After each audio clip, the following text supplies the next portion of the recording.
Good morning, everybody. As I promised, I will do almost every day, let's say, short video, like a 10, 20-minute video about different argument. Obviously, today I'm still going out of the script, so I will not talk about Adam and Eve, as I promised. But because today is 7 October, I will dedicate this video to the explanation of the 710. 7 October is a 710, and in a certain way is a very negative day. Why is that? Because if you read the Bible always associated the 7 as a number of the divine or the number of the spirit, and 12 to the number of the, let's say, the material thing. So that's why you have the 12 apostles or the 12 son of Israel, and everything that has to do with the spiritual or divine is with the number 7. So the 7 years, the 7 bowl, the 7 trumpet. So 7 and 12 is like the number of, I'm not saying the number of Yahweh, but everything that the Bible, Yahweh has to do is related to the number 7 when it's something divine or spiritual. Number 12 if it's about something material, let's say. So they are both positive number, but one is about the spirit or the soul or the divine. The other one is about the material thing. And only in English, not in Italian, you have also the correspondence between, let's say, modern, father, materia, mother, father, pattern. So both. One is the material thing, material mother. One father is the pattern, the spiritual. So 7 and 12 is always associated with the positive and with, let's say, the Bible scripture. So what's on the other side, the bad side? The bad side always still the 7 as their divine number. If you see like the 7th city of Babylon, another thing associated with the 7 from the negative point of view. But instead of picking the 12 as the second main number, they pick the 10. So everything that is positive or related to Yahweh in the Bible is associated with 7, 12, 7 and 12. Everything negative is associated with the number 7 and 10. That's why you see always 7 and 10 as a negative number.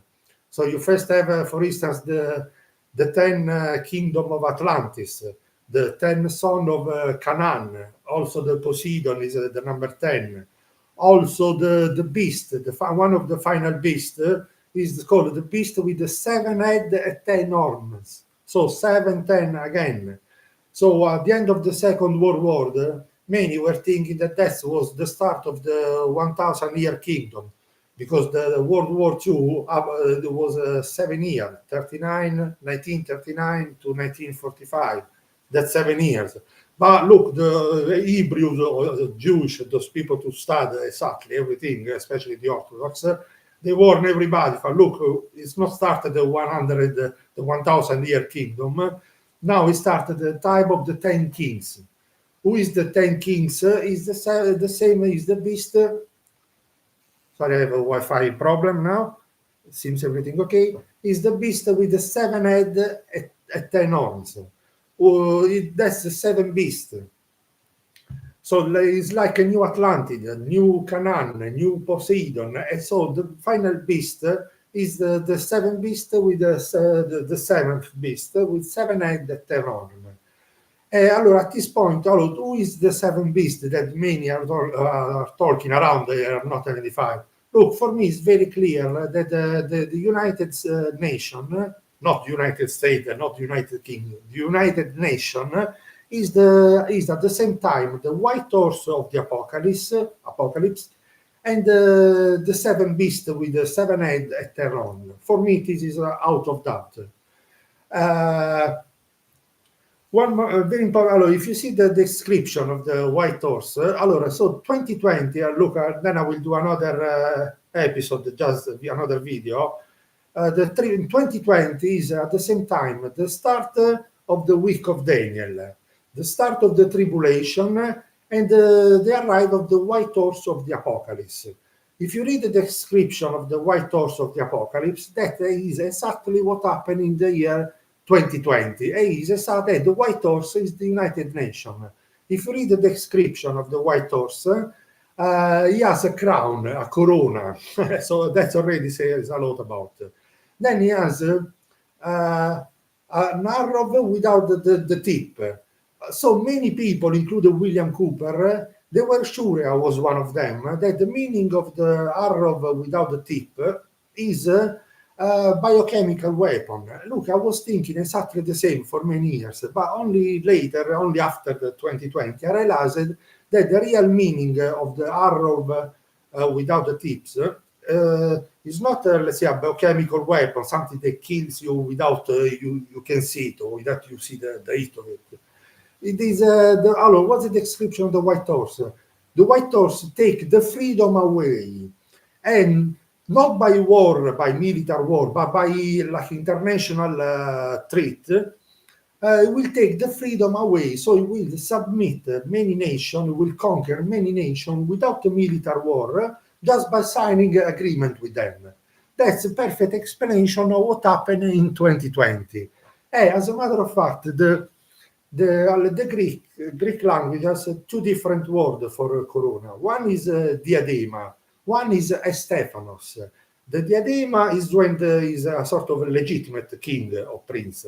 The Stephanos is when a non-legitimate king. The symbol of the Stephanos is a sort of things that you put in your head, like the one the Romans have. If you see the symbol of the United States, is like the planet, like this, our planet, and around the planet as the Stephanos. So it cannot be more clear than this. The United Nations is at the same time the white horse of the apocalypse and the seven beasts. The seven beasts with the 7 heads and 10 horns. Also the G7 is related to this. So everything negative, as I say, has the 7 and the 10 together.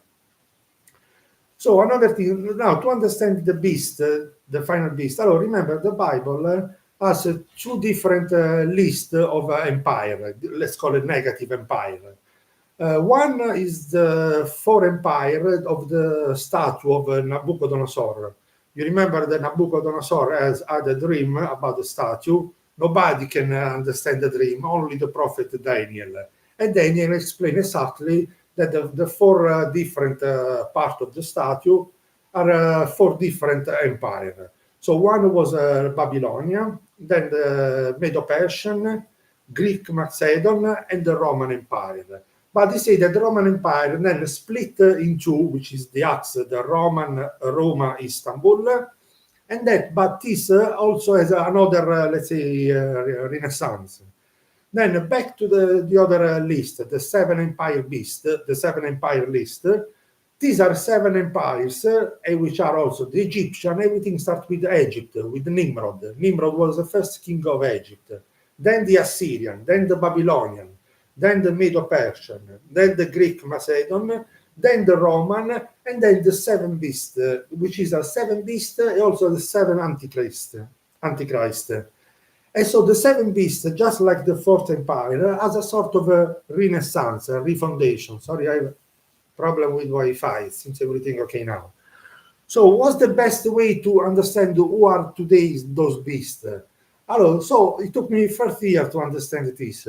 So if you consider all the seven empire and the four empire separately, you're wrong. If you consider both of them unified in one single beast, you're wrong again. The best way to understand this is the following. The beast with the 7 heads and 10 horns is a sort of unified beast. So even if it's composed by, formed by 7 different nations of empire, but it's a sort of unified beast. And this is clearly the United Nations. The 4 empire of the beast of Daniel, we have to keep separate. So this is the real breakdown. So the beast with 7 heads and 10 horns is the United States, is a single beast, a centralized power beast. The statue of Daniel with the 4 empire, these 4 empire, you have to keep separate. So this is the best explanation to understand. So who are the modern 4 empires? Also, the Babylon, the symbol of Babylon is the winged lion. The symbol of the Medo-Persian is the bear. The symbol of the Greek Macedon, the Greek Empire, is the leopard, and the symbol of the Roman Empire is the eagle. So who are today this four empire? Many, I believe, are wrong. They believe that the lion, the first empire, the lion is the United Kingdom of England, and the eagle, the fourth empire, is the United States. Look, they are wrong. Why they are wrong? Because the winged lion of Babylon is already the unity formed of both UK, the lion, and USA, the eagle. The second empire, the bear, is obviously the Russian. So it was the Medo-Persian, now is the Russian, the bear, the Russian bear. The third, that used to be the Greek Macedon, the leopard, is today the Germany, the leopard, like the tanks of Germany. And the fourth empire, the eagle, is not Egypt, is not the Roman Empire, is not United States, is not United Kingdom. The fourth empire is the kingdom of the beast, or let's say the army of the beast. I will go back to this. So USA is not the empire of the beast. USA and UK together are the winged lion of Babylon. Then the other is Russia, the bear is Russia, the leopard is Germany, and the fourth, the eagle. The eagle is the kingdom of the beast. As a matter of fact, many times you see there is an association with the eagle with the empire of the beast. Every time, in fact, Jesus talk about this, then we do another episode about this. So why is 7 October is a very negative day? Because, look, if tribulation started in 2020, 3.5 years after the start of the tribulation, what you have, the day of the abomination that created desolation. So exactly 3.5 years after the March 2020, 20 March 2020, which was the day in which the pandemic was declared, so the white horse arrived, so the week of Daniel started, what you have 3.5 years after, plus 40 days, because 40 is the number of the people of Israel in the desert before reaching the kingdom of Israel. So between Egypt and kingdom of Israel, you have the 40 years in the desert. 40 days, what you have, the 7 October 2023. This day, 7 October 2023, is the day of the barbaric aggression from Hamas and terrorists to Israel. So this day, what is this day? This day is at the same time the abomination of the desolation that happened 3.5 years after the start of tribulation. And at the same time is the red horse of the apocalypse. At some point, I will do another video about the horse of apocalypse. But this is exactly the abomination of desolation and the red horse of the white apocalypse, the 7 October 2023, which is also today, 7 October. 710 is a very negative number because it's the number of the day of the beast. Obviously, the number of the beast is 666, but they say 710 is always associated with a negative empire. Allora, vediamo.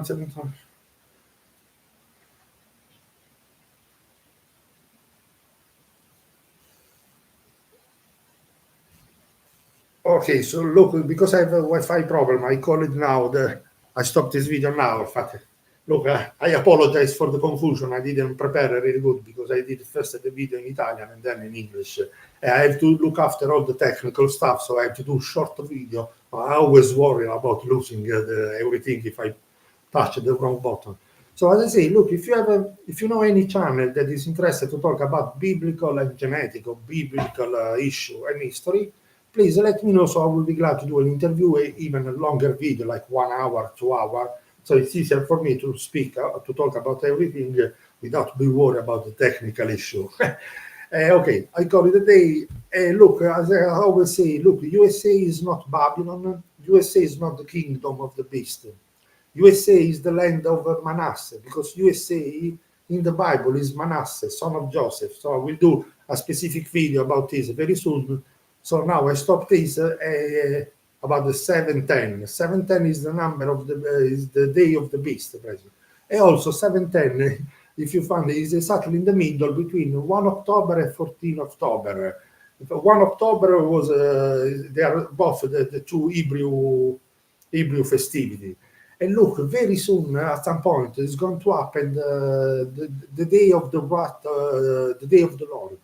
Look, 2025 is a jubilee year, so the day of the Lord must happen in the 2025, cannot happen in 2026. So I'm 100% confident and sure that before the New Year's Eve of 2026, the Hebrew calendar, we will have the day of the Lord, the day of the vengeance. So it cannot happen in 2026 because if it is the day of God, it has to happen in the year of God. 2025 is the jubileum, so it must happen within really 2-3 months from now. Okay, I call it that. Let's call it a day. I will soon do more video about all the argument that I spoke in this video. Hello, ciao.